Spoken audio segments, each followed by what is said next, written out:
Between the 1960s and the 1980s, tens of thousands of Indigenous kids were taken from their families and put into the child welfare system.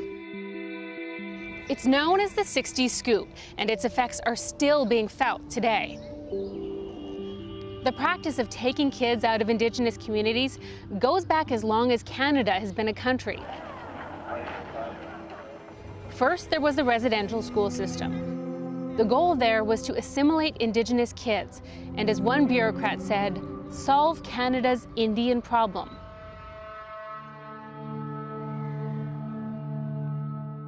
Then in the 1960s, provinces started taking large numbers of Indigenous children into care. The term 60 scoop actually came from a BC social worker who reportedly said she felt like she was literally scooping children out of their parents' arms. Those decisions were often made by non-Indigenous social workers who didn't necessarily understand Indigenous culture or family structures, like the role of extended family in childcare. Social workers often saw challenges, like poverty, as a reason to remove children. Many parents grew up in residential schools and were facing their own trauma. Some of them even asked social services for help. But the jump in the number of Indigenous kids in the child welfare system around this time is staggering. In BC, for example, First Nations children made up less than 1% of all kids in foster care in the early 1950s. A decade later, that number was 34%, and a similar spike happened in other provinces. Some governments developed special programs designed to get Indigenous children adopted, like Saskatchewan's AIM program. The AIM program advertised kids on TV and radio and in newspapers. Almost all of the kids who were adopted went to white families in Canada, the United States, and even as far away as New Zealand. Across the country, thousands of Indigenous kids were adopted out, but to this day, the government says it still doesn't know exactly how many. Many of these adoptions didn't work out.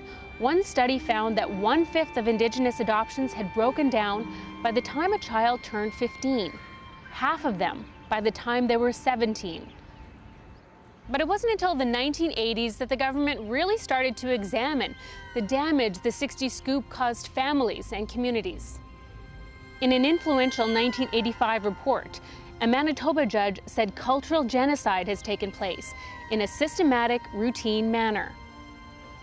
More than half a century after the 60 scoop began, the trauma and harm are still affecting families. Many survivors say they were abused while in care. They continue to struggle with trauma and loss of family and identity, loss of language and culture, loss of history, similar to residential school survivors. And they don't always have information about where they came from. Some survivors are struggling to find their biological families.